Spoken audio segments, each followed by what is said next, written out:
төсвийг хэлцээд батлахдаа ямар нэгэн архив дэвшил нэг гарахаар байна. Өмнө нь одоо төсвээр гарч ирсэн гэдэг юм уу? Шүүмжлэлээс асуудлууд 5 үе шатаа гэлсэн үгүй. Тэгэхээр сайжрах ийм гарцаа багаа харж байна.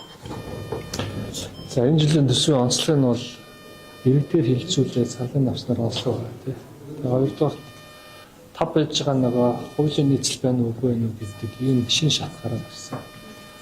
Тэгээ аливаа дэлхийн парламентын үүрэг бол төсвийн хилцээ байдаг шүү дээ. Энэ болохоор 2 сар одоо хилцнээс 11 сарын 15-нд тэгээд 126 парламентын гишүүдтэй болсон. Яг үнэ хэлэхэд өмнөх жилийн төсвүүдээр чинь бол одоо засгийн газар бүрэлдэхүүн шууд өргөн барьсан болохоор энэ бол богдсон төсөв болсон. А энэ удаагийн төсөвдөөс чинь бол гишүүд илүү анхаас нь ингээд саналаа өгөөд яамдуудаас анхаас шин сайдын миний саналаа өгөөд явж байгаа болохоор нэлээд бас шүүсэн шатсан юм төсөв орж ирж байгаа. Бодитгүй. А тэгээд онцлог нь юу вэ гэхээр 3 зүйл дээр л юм харагдсан. Тэр нь бол босрол эрүүл мэнд эрчим хүч зам гэдэг. А яагаад ингэж анхаарч байна гэхээр одоо бүх зүйлийг бид нэр санхүүжүүлэх ямар ч боломж байхгүй. Та бүхэн санаж байгаа бол би одоо сүүлийн 4 жил төсвийг задлаад ярьдаг байсан шүү дээ. А тэгээд энэ удаагийн онцлог нь бол одоо ингээд цаашаа бид нар хувийн сектор дэмжих нь үгүй гэдэг зорилготой байж. Хувийн сектор бизнес, ажлын байр, тэгээ уул уурхай, аялал жуулчлал, аж үйлдвэргээ төвчөд хамгийн том гацаад байгаа нь юу вэ гэхээр ерөөсөө нэгдүгээр эрчим хүч, хоёрдугаар зам. Тавьсан зам нь мухар болсон олон жил.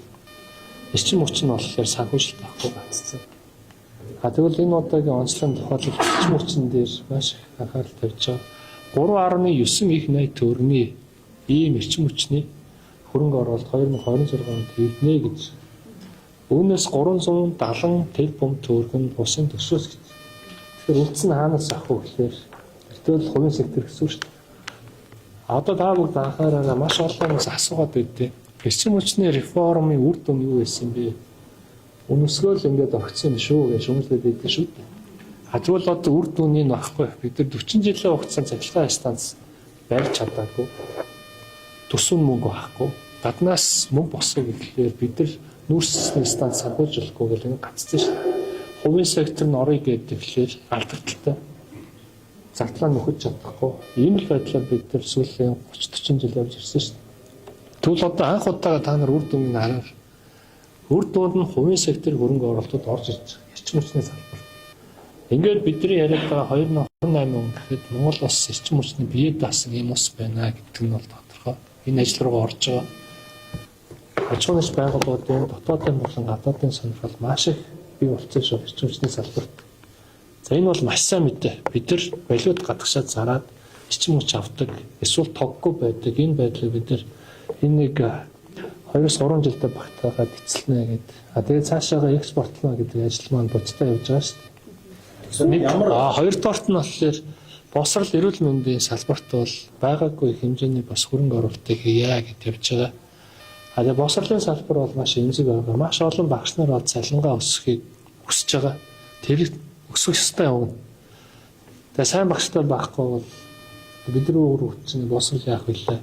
Сайн багш чинь тэгээд цалин багтаа бол хэн багш болох вүлээ гэх. Маш энгийн юм баг.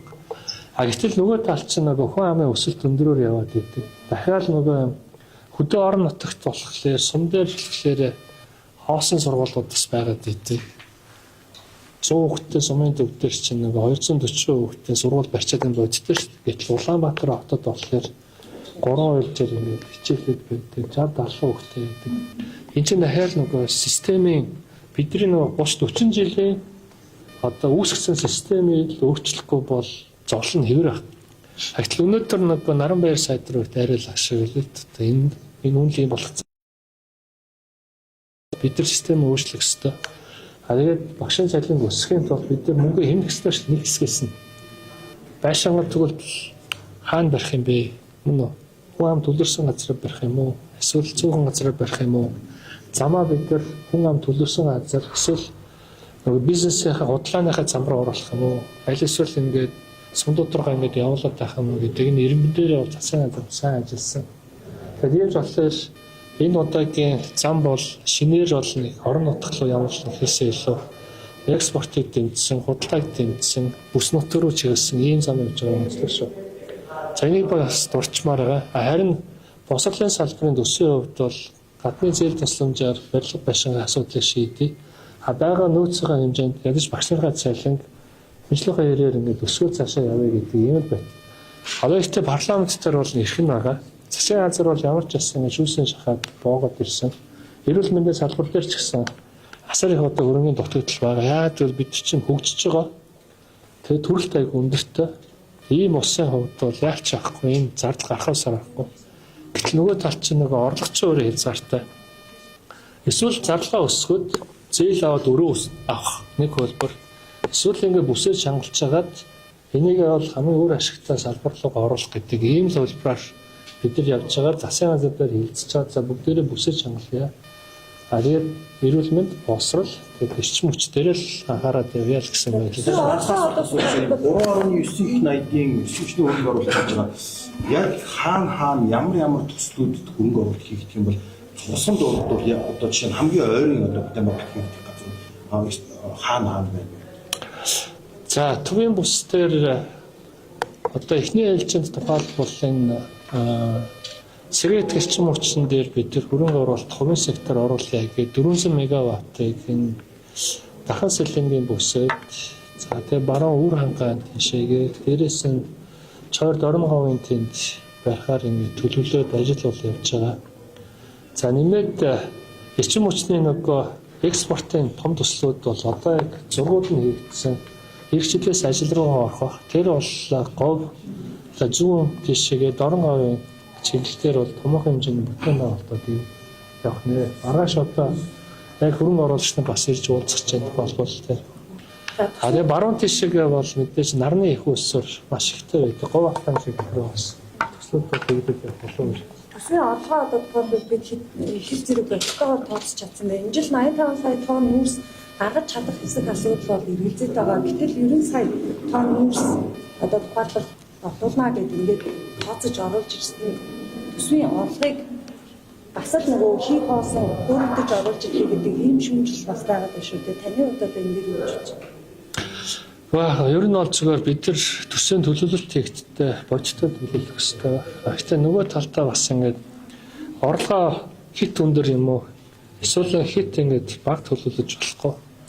Тэгээд төсвчийн өөрөдөө бас ингээд зорилт тавиад ажилладаг юм байна л дээ. Тэгээд бид нар төрж байгаа тооцоогоор бол өнөөдөр ингээд маш тодорхойгүй байдал үүсчихсэн. Энэ ингээд докторгүй байдал дэлхийд дээр байна шүү. Энээс ч хамаарат дэлхийн эдийн